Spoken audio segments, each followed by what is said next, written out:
जय Malhar news चॅनलच्या सर्व प्रेक्षकांना सपना चौधरीचा नमस्कार।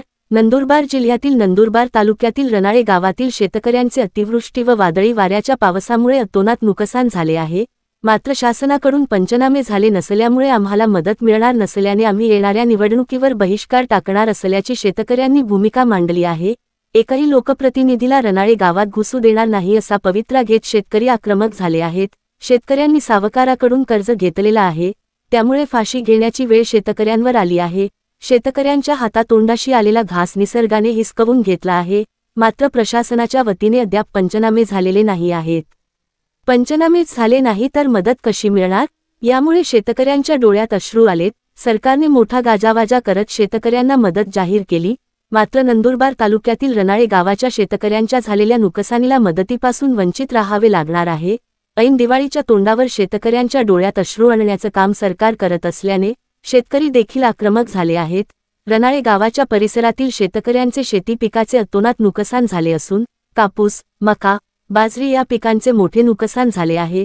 सरकारने मदत जाहीर केली, मात्र आम्हा शेतकऱ्यांना मदत मिळणार नाही तर मदत जाहीर करून उपयोग काय? लोकप्रतिनिधी मतदान मागण्यासाठी येत असतात, मात्र शेतकऱ्यांचे नुकसान झाल्यास बांधावर एकही लोकप्रतिनिधी काही देत नाही, अशी संतप्त प्रतिक्रिया नुकसानग्रस्त शेतकऱ्यांनी व्यक्त केली आहे।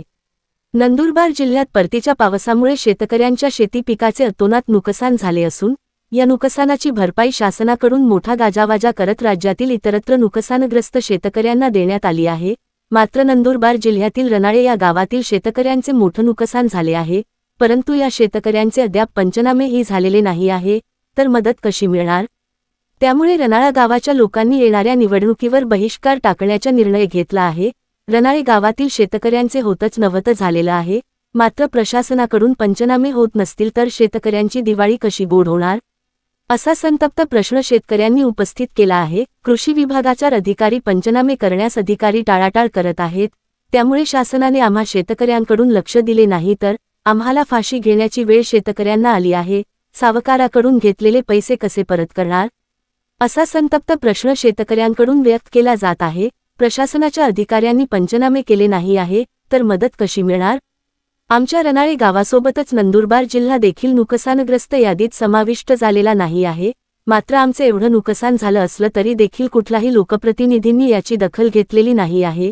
मत घेण्यासाठी लोकप्रतिनिधी येत असतात, परंतु शेतकऱ्यांच्या नुकसान झाल्यास क्षेत्राच्या बांधावर येऊन पाहण्यासाठी वेळ नसल्याने येणाऱ्या निवडणुकीत आम्ही बहिष्कार टाकणार आणि लोकप्रतिनिधींना गावातच प्रवेश करू देणार नसल्याची ठाम भूमिका शेतकरी राजाने घेतली असल्याने आता तरी मायबाप सरकारने शेतकऱ्यांच्या पाठीशी उभे राहून शेतकऱ्यांची दिवाळी गोड करावी अशी भावना शेतकरी राजा उपस्थित करू लागला आहे।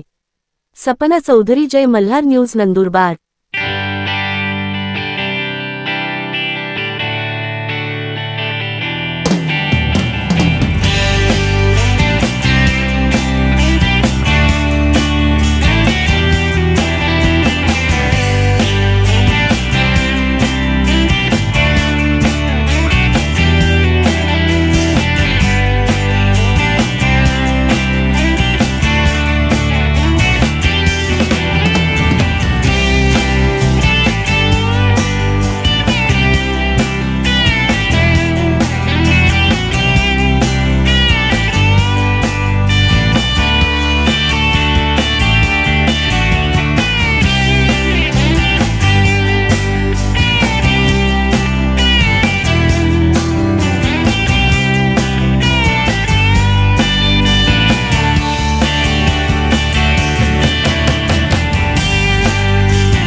भरत चौधरी. आपली शेती 631 गटंबर आहे 3मध्ये. तर आपले रुचनाशी झालेले हवा वांदण पाणी आलेलं होतं. सर्व बाजरी झोपून गेली. आम्ही तलाठीला फोन केला, तलाठी सांगतो येते तलाठी काय आला नाही पंचनामाला. आणि माझी आई दवाखान्यात होती पुण्याला. तर त्यांना माहीत पडलं तर त्यांनी अशी धास्ती चालली तर आपलं तसं होईल पुढं. आणि व्याजाचे पैसे होते आपले. तर असं तसं मग आईने धास्ती खाऊन जीव आता येऊन जीव सोडून दिला आईने. तर मी इथं येऊन आई तिथंही होती पुण्याला. तर तिकडनं एवढी फजिती आली आमची. इथं तलाठी बी आणि पंचनामाला कोणी आलं नव्हतं इथं पंचनामाला. आम्ही फोन करून पट्टी आले होते. 631 गट नंबर 631 त्याच्यामध्ये 2 टमांच्यामध्ये बाजरी लावलेली आपण.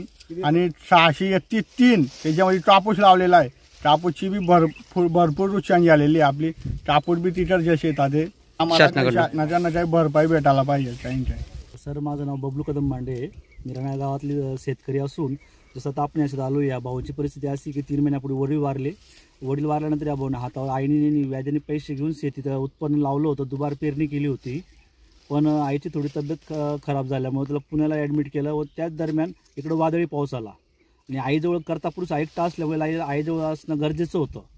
पण इकडं वादळी वारा आल्यामुळं पंचनामे होत आहे असं त्याला माहिती पडलं. तो पुण्याहून आला. तलाठी साहेबांना बोलला की पंचनामे करायचे. कृषी अधिकाऱ्यांना बोला पंचनामे करायचे.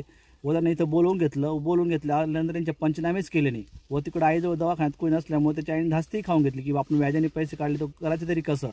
व ह्या धास्तीने त्याची आई आता 4 दिवसापूर्वी दगावून गेली. सर काय अपेक्षा आहे आपल्याला? तर अपेक्षा अशी की आता आमची दिवाळी तर गोड होणारच नाही. तरी आम्ही जे शासनाने जी मदत केलेली आहे 31,000 कोटीची त्याच्यामध्ये गावाचं जेमतेम म्हणजे पर्टिक्युलर तो गाव तरी त्यांनी घ्यावं. कारण इथं खरं तर लोकांचं नुकसान झाले व 90% शेतकऱ्यांनी हे व्याजाने पैसे घेऊन शेती करायला लागलेले आहेत. तरी आम्हाला आपल्या मनात विनंती साहेब की आम्हाला दिवाळीपूर्वी आम्हाला जी भरपाई आमच्या गावाचा उल्लेख करून आम्हाला भरपाई मिळावी. अन्यथा आम्ही ज्या येणाऱ्या पुढे जे आहेत कुठल्याही राजकीय लोकांना आम्ही पुढे लोकप्रतिनिधी गावात प्रवेश करू देणार निवडणूक आम्ही बहिष्कार टाकणार आहेत.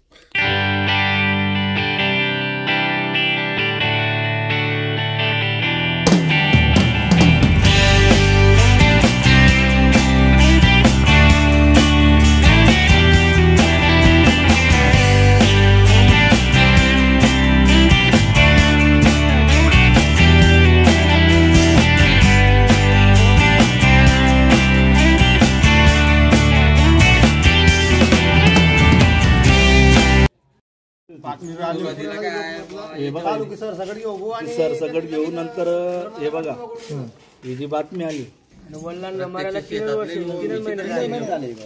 आणि त्याच्यानंतर मग आईने हे केलं.